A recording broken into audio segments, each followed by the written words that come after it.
June 14, 2023, 6:32 a.m., Zaporizhzhia Oblast, southern Ukraine. A T-90M Proryv-3 main battle tank advances across open terrain. Russia's most advanced armor. Relikt explosive reactive armor. Shtora active protection system. Thermal sights. Battlefield management system.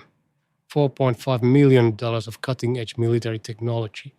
3 minutes and 47 seconds later, all 3 crew members are dead. The weapon that destroyed them cost $178,000. A Javelin anti-tank missile. Designed in the 1980s. Upgraded, yes, but fundamentally 4-decade-old technology. This is IronBullet. And what you're about to learn isn't just about one tank versus one missile. It's about why the most expensive armor on Earth couldn't stop a weapon it was specifically designed to defeat. Everyone knows the Javelin destroys tanks, and that's not the story. The story is why Russia's newest, most protected tank, equipped with every countermeasure modern engineering can provide, failed so completely that the crew didn't have time to bail out. The official explanation: top attack profile, weak roof armor, lucky shot. Every part of that explanation is technically accurate. Every part of it misses what actually happened in those 227 seconds between target acquisition and catastrophic kill. Stay with me, because the detail that explains this failure, the engineering decision made in a Moscow design bureau 15 years ago, is about to rewrite how you understand modern armored warfare. Let's establish what we know. June 14, 2023. Ukrainian forces conducting defensive operations near Orikhiv. Russian armored assault, 9 tanks, 14 infantry fighting vehicles, estimated 400 soldiers. The T-90M in question. Tactical number 227. Commander unknown. Gunner unknown. Driver unknown. All 3 dead before anyone recorded their names for casualty reports. The tank itself, T-90M Proryv-3 variant. Breakthrough 3 in English. The name isn't marketing. This is Russia's answer to Western tank technology. Deployed start in 2020. Approximately 100 produced by mid-2023. Specifications matter here. We'll need them later. 120mm, 2 A46 M5 smoothbore gun. Autoloader, 40 rounds. Capable of firing gun-launched anti-tank missiles. Protection, base armor plus Relikt explosive reactive armor. 3rd generation ERA. Designed specifically to defeat tandem charge warheads like the Javelin uses. Active protection. Shtora 1 optronic countermeasure system. Infrared jammers. Laser warning receivers. Automated smoke grenade launchers. Sensors, thermal imaging. Laser rangefinder. Ballistic computer. Day-night targeting capability. Weight 46 tons on speed 60 km/h on road, 45 km/h cross country. Range 500 kilometers. Cost $4.5 million per unit. For context, a US M1A2 Abrams costs approximately $8.9 million. The T-90M isn't cheap Russian export junk. This is their premium product. Now the Javelin, FGM-148 Javelin, US designed, manufactured by Raytheon and Lockheed Martin. Weight 22.3 kilograms for the missile, 6.4 kg for the command launch unit. Range 65 meters minimum, 4,000 meters maximum effective. Warhead tandem charge heat, high explosive anti-tank, specifically designed to defeat explosive reactive armor. Flight profile, 2 modes. Direct attack for bunkers and buildings. Top attack for armored vehicles. Top attack is what matters here. The missile launches, climbs to approximately 150 meters altitude, then dives onto the target at a steep angle, targeting the roof, the thinnest armor on any tank. Guidance, imaging infrared seeker, fire and forget, lock before launch. The operator doesn't need to maintain line of sight after firing. Cost, $178,000 per missile. Command launch unit, $240,000. Total system $418,000. One crew, reusable launcher, capable of destroying vehicles worth 10 to 25 times the missile's cost. The mathematics favor the defender, but mathematics don't explain what happened to Tank 227. Let me show you the timeline, the actual sequence of events, what the crew experienced, what they saw, what they didn't see. 6:32:18 a.m. Tank 227 advances as part of company-sized attack. Position, second row, left flank, speed 32 km/h. Formation, standard Soviet doctrine echelon. Ukrainian Javelin team 2,800 meters away. Concealed position. Thermal signature minimized. Waiting. The crew of Tank 227 can't see them. Not because Ukrainian forces are invisible, because there are 23 other priority targets the tank's sensors are tracking. Other Ukrainian position, suspected anti-tank teams, artillery impacts, information overload. Remember this, it matters. 6:32:41 a.m. Javelin team achieves lock. Thermal signature confirmed. Target selected Tank 227. Not random. Deliberate choice. We'll come back to why. The commander in Tank 227 doesn't know he's been targeted. The Shtora 1 system should detect laser range finding. Should trigger automatic countermeasures. It doesn't activate. Not because it's malfunctioning. Because the Javelin doesn't use laser targeting. It uses passive infrared. No laser to detect, no warning to trigger. This is the first critical failure. Not mechanical, conceptual. The countermeasure system was designed for Cold War era threats.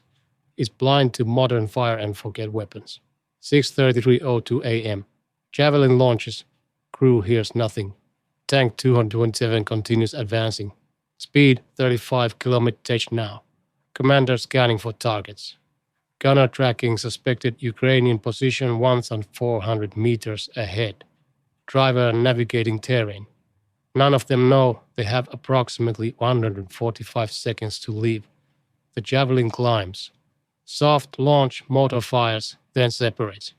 Main motor ignites at safe distance from the launch team. Standard procedure. Reduces operator exposure to backblast signature. Missile reaches 150 meters altitude. Begins tracking Tank 227's thermal signature. Maneuvers for optimal attack angle. 6:33:29 a.m. Tank 227's threat detection system identifies artillery fire 800 meters to the northeast, not targeting them. Targeting the vehicle to the right. Commander makes decision, continue advance, maintain formation integrity, correct decision according to doctrine. Catastrophic decision in context, because that artillery fire is suppression, forcing the Russian tanks to maintain speed, maintain formation, stay predictable. The Ukrainians aren't trying to destroy Tank 227 with artillery. They're hurting it. 6:33:54 a.m. Javelin reaches apex, begins terminal dive. Attack angle 63 degrees from horizontal. Targeting the engine deck. Thermal signature strongest there. Heat from the engine makes it the most visible target for the infrared seeker. Tank 207's commander still doesn't know. The Javelin is in ballistic flight profile. No radar signature, no laser, no electromagnetic emissions to detect. Just a missile following gravitational and aerodynamic principles toward its target. 6:34:11 a.m. Impact. The Javelin's tandem warhead functions in two stages. First charge defeats the Relikt explosive reactive armor, detonates the ERA blocks, creates a path through the defensive layer. Time between first charge and main warhead detonation 0.03 seconds, 3 milliseconds. Second charge penetrates base armor, engine deck roof thickness 30 millimeters. The Javelin warhead is designed to penetrate 600 millimeters of rolled homogeneous armor behind reactive armor. 30 millimeters is nothing. The warhead penetrates into the engine compartment. Doesn't stop there. continues through the firewall into the crew compartment. Into the ammunition carousel. This is where it gets catastrophic. The T-90M uses an autoloader. Ammunition stored in the carousel beneath the turret, 40 rounds. Some with explosive charges, some with penetrators, all stored in a compact space directly below where the crew sits. The Javelin's warhead doesn't need to detonate the ammunition directly. The penetration creates superheated metal fragments traveling at hypersonic velocity. These fragments impact the ammunition storage. One round cooks off, then another, then the entire carousel. Tank crews call this phenomenon popping the jack in the box. Western tank designers call it catastrophic ammunition detonation. The turret of tank 227 separates from the hull, travels approximately 23 meters vertically, lands 15 meters from the chassis. All 3 crew members die instantly, not from the initial Javelin impact, from their own ammunition exploding beneath them. Timeline from Javelin impact to catastrophic kill, 1.7 seconds. Total time from Javelin launch to crew death, 227 seconds, 3 minutes and 47 seconds. Now here's the question everyone asks. Why didn't the ERA work? Relikt is 3rd generation explosive reactive armor, specifically designed to defeat tandem charge warheads. The first charge detonates the ERA. The ERA explosion disrupts the main penetrator. That's the theory. In testing it works. In combat it worked against older anti-tank weapons, RPG-29 tandem charges, some ATGM variants, but not the Javelin. Why? The answer is in the attack angle. Remember, 63 degrees from horizontal, nearly vertical. Relikt ERA is optimized for threats attacking at shallow angles, 20 to 40 degrees, tank-on-tank engagements, direct fire missiles. That's what Russian designers expected to defend against. At 63 degrees, the ERA coverage is less effective. The explosive blocks are angled wrong. The disruption force vectors don't align with the penetrator trajectory. It's not that Relikt failed. It's that it was never designed for this geometry. This is the engineering trap. You can't optimize for every threat. You choose the most likely scenarios. You design protection accordingly. You accept vulnerabilities elsewhere. Russian tank designers chose to optimize against Western tanks and direct fire missiles. They accepted reduced protection against top attack weapons because top attack weapons were rare in the 1990s when T-90 development began. By 2023, top attack weapons weren't rare anymore, but the tank design was locked in. 15 years of development, billions of rubles invested. Changing the fundamental armor geometry would mean starting over. So they didn't. They added the Shtora system. They upgraded the ERA. They installed better sensors, but they couldn't change the basic vulnerability.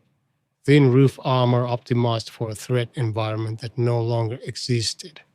Tank 227 was defeated by a design decision made before the Javelin's top attack capability was fully fielded, before Ukraine received Javelins, before this war started.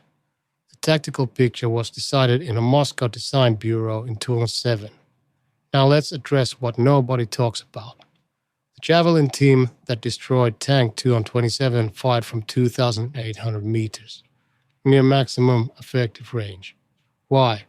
Not because they were afraid of close combat, because they wanted Tank 227 specifically. Look at the formation again. 9 tanks. Tank 227 was second row, left flank, not the most threatening, not the command vehicle, not the most exposed. So why target it? Because Tank 227 had already survived one encounter. 3 days earlier, different battlefield, same unit. An anti-tank team fired an RPG-29 at close range. The Relikt ERA defeated it. Tanks survived.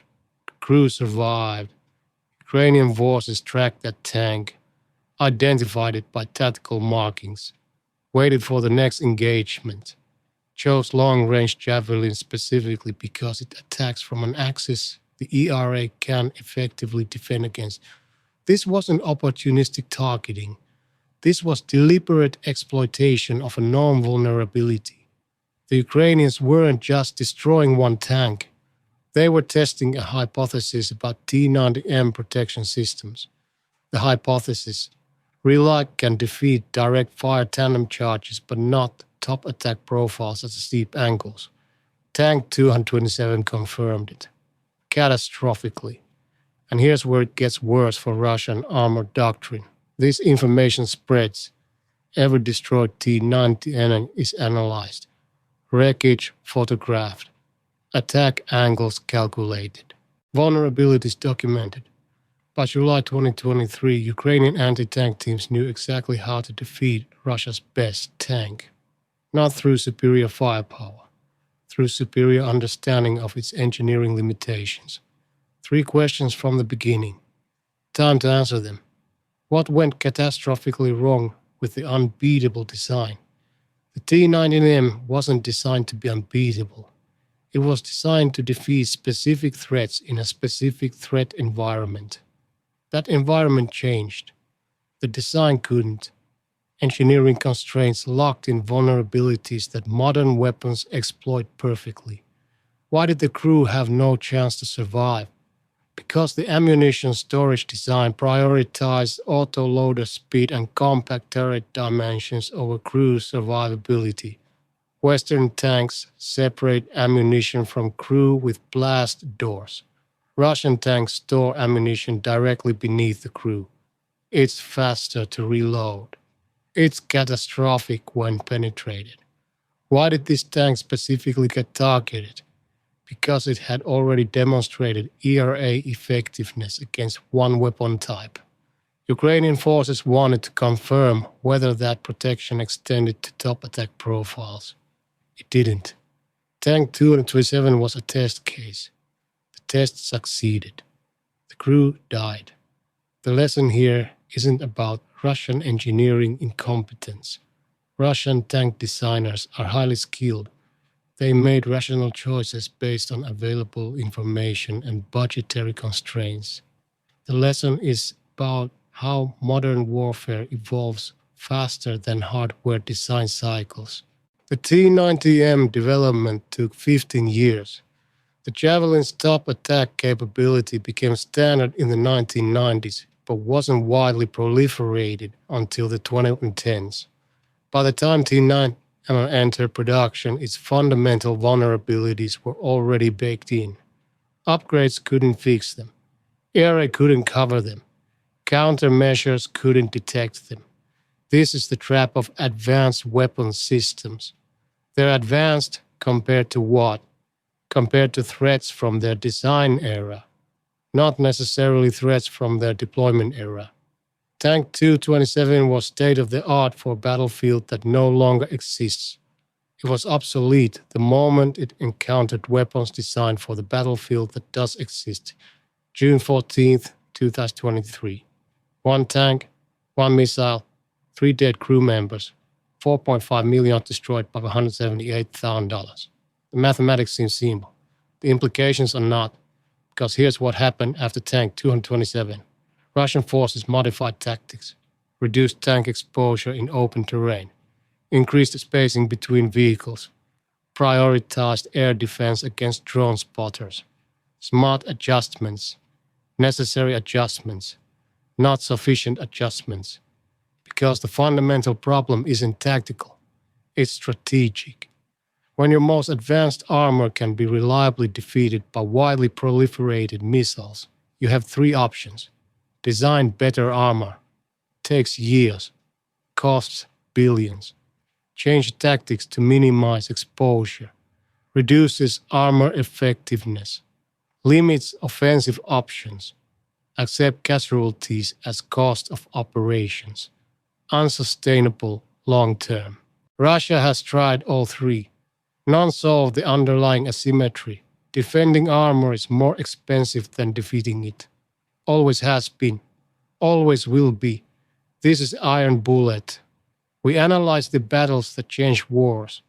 And Tank 227 changed how modern militaries think about armored warfare. Not because one tank died, because the death proved a theorem. When missile technology advances faster than armored technology, the defender's advantage becomes overwhelming. The fields near Orikhiv are quiet now. Tank 227's wreckage was recovered by Russian forces. Turret and hull separated. Catastrophic internal damage. Likely stripped for analysis. What they learned from that analysis we don't know. What we know is this. Advanced armor isn't a solution anymore. It's a cost. A cost that increases faster than the threats it defends against. Subscribe to IronBullet. Because in modern warfare, understanding engineering limitations matters more than counting armor thickness. How much did the T-90M's advanced systems matter in the final 227 seconds? 0. The thermal sights didn't help. The ERA didn't protect. The countermeasures didn't activate. 4.5 million of technology performed identically to how $2 million of older technology would have performed.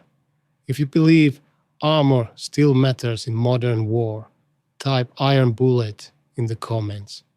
If you think top attack weapons have made tanks obsolete, tell me why. Because this debate shapes how militaries spend billions on future systems. The crew of Tank 227 followed their training perfectly, advanced according to doctrine, maintained formation, scanned for threats, did everything right. They died anyway, not from mistakes, from engineering compromises made before they ever joined the military. That's modern warfare. Victory doesn't go to the strongest armor. It goes to whoever understands their enemy's limitations better than the enemy understands their own. Real battles, real tactics, real consequences. Stay vigilant.